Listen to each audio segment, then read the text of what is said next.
I'm Tom Hockett, and I'm talking to founder and CEO of Mentor City, Shawn Mintz. We're going to talk about how Mentor City platform can really help associations to thrive and come through this pandemic, delivering more value to its members while raising engagement levels and creating a potential new revenue stream potentially for associations. Shawn, we've been going through significant change in associations in the past couple of years. Engagement levels have been dropping, and the pandemic has sort of looks like it sped things up in many of the trends in the industry. As Mentor City has been working with lots of associations for many years, what trends have you noticed in the association space over the past year or so? Thanks, Tom. It's a real pleasure to be here today. Thanks for inviting me. Yeah, these things have really been changing and evolving in associations. One of the things that we really see is that need for connectivity. So a lot of associations are coming to us and they're looking for ways to connect their members. So basically, they're looking for networking relationships, mentoring, and other learning opportunities, even going through curriculum through a platform like Mentor City has become very topical because they want to kind of combine everything all into one. We're also like associations are also, I remember this is a story that happened right as the pandemic was starting. This one client that works in the medical profession was going to leave Mentor City. And because they kind of signed up with us because they had a live in-person event. And as soon as they told us that, I said, no, you could do that on Mentor City. And they did. So they had like about 100 people in a room, like using one of the tools, and they were using Mentor City to have all the conversations on the platform, and it felt like a in-person event. And I think that's what we're really trying to create when we're looking at Mentor City, is more of these in-person feeling type events. Yeah, so they're more engaged, as well as it enables the mentoring side of and the networking side of the occasion to kick in. Yeah, definitely. Yeah, I think it's all about that connectivity. We're seeing like higher engagement levels through a platform like Mentor City than we've ever seen before. So even if you think about like people opening emails, that's also like gone out of the roof, because people are looking to open emails now and get engaged and things like that. So everything has really changed as a result of what we've been going through over the last year or so. So what are some of the best practices in running a mentoring program that's working for associations that you're working with? Yeah, I think like that's a great question. I think some of the best practices is creating an environment where engagement could happen. And I think it's like having discussions, and even if you have discussions that are mentor specific or mentee specific, where you're kind of opening the door and saying, introduce yourself, tell us why you're excited about being part of this mentoring program. One of the programs that we were running, we saw like 70 comments in a day just for that question, right? And it was like, wow. And it's so nice that people were like talking about their excitement being a mentor, or if it was their first time, and then others were just encouraging them.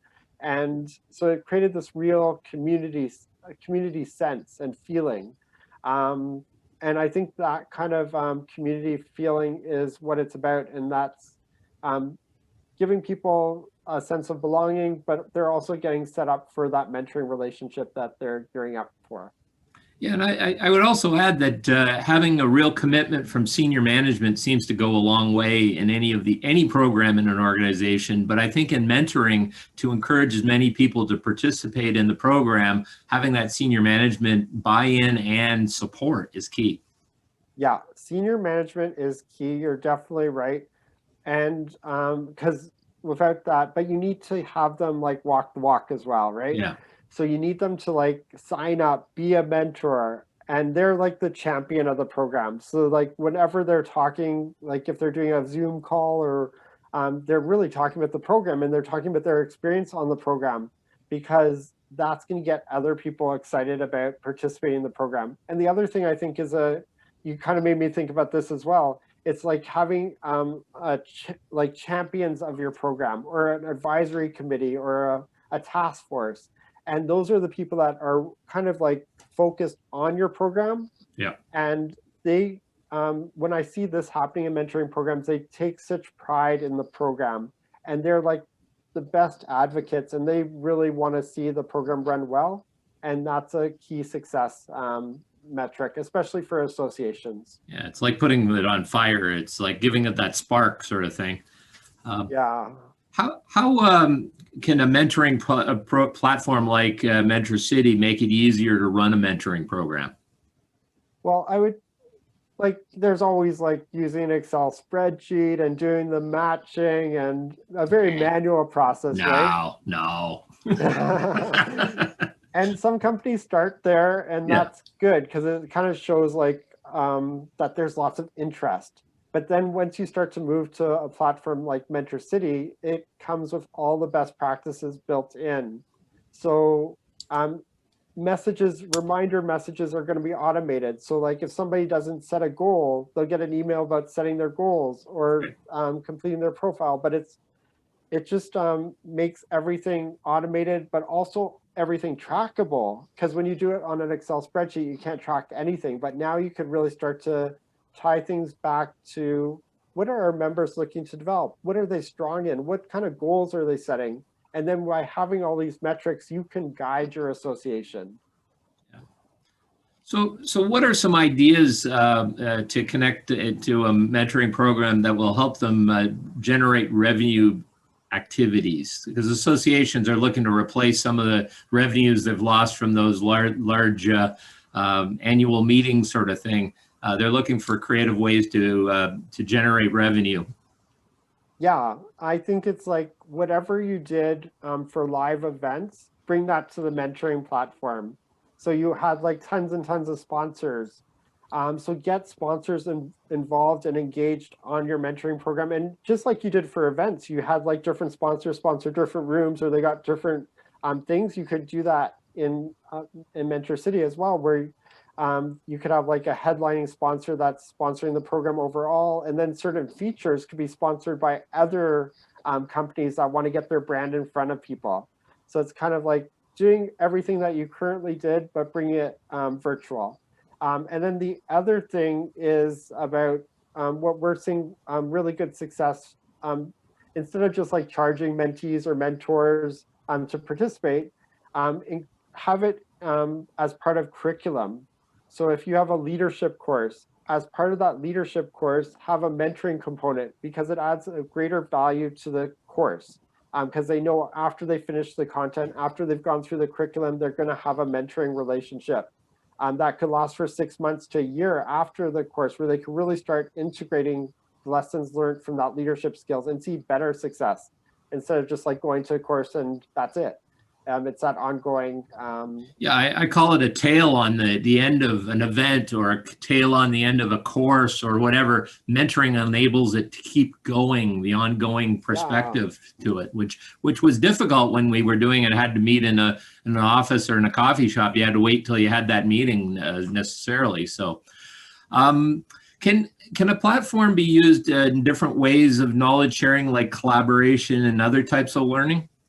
Yeah, definitely. Like we're seeing with Mentor City is all different ways of collaboration, and it's every client that we have kind of brings its own spin to how the mentoring program is set up. So we have like some programs where it's very they're just like helping us build best practices. So so they like for some programs they change the name, like your program, it's like coach and expert, right? So Yeah. it's kind of changing up the language of mentor and mentee to add more collaboration. But some of them are leveraging the discussions in different ways.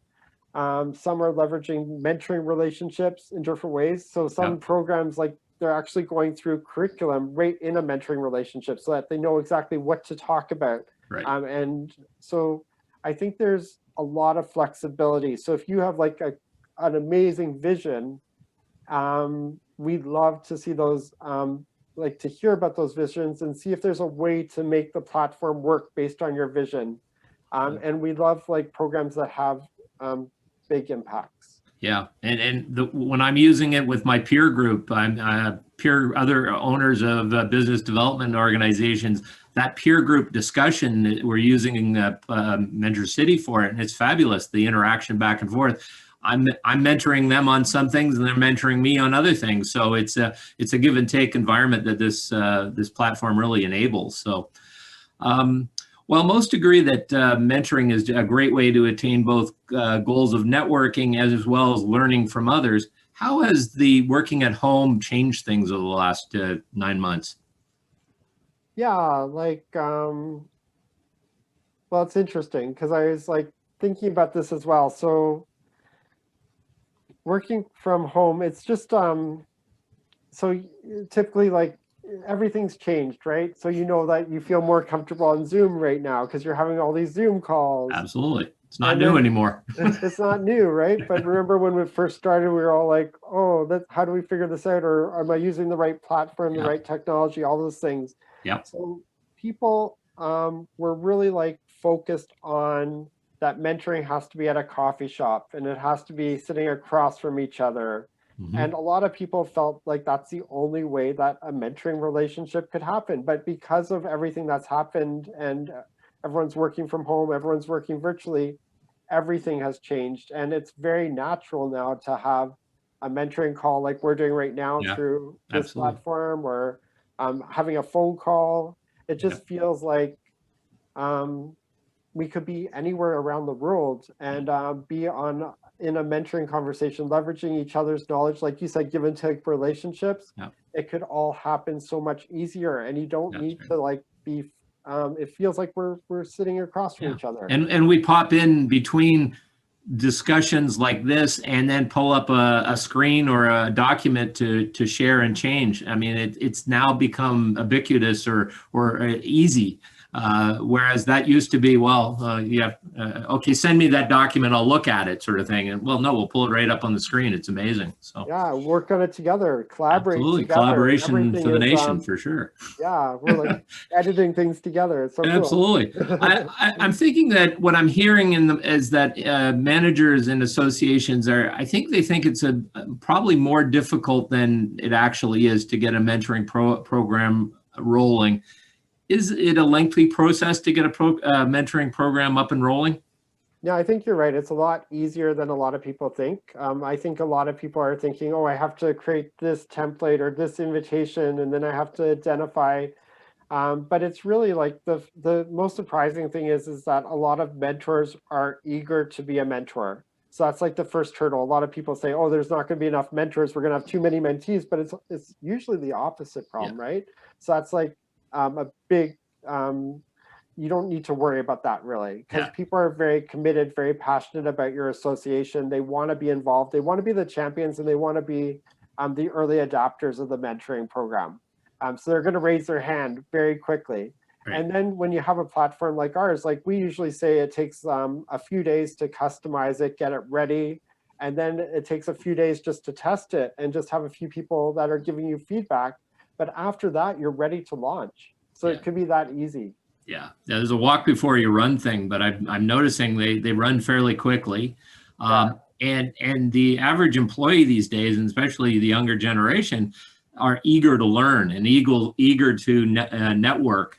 So this is and obviously they're also very capable and willing to do stuff online. So it's just the perfect timing, I think. And I think you've seen your uptick in interest since COVID began. I mean, from your changes that you made, which are really cool, as you saw the need for it. But I think the demand was there in the marketplace too. So anyways, and just about I know from people are wondering what it costs, and I use the analogy that it's less than a cup of coffee from Starbucks a week per user.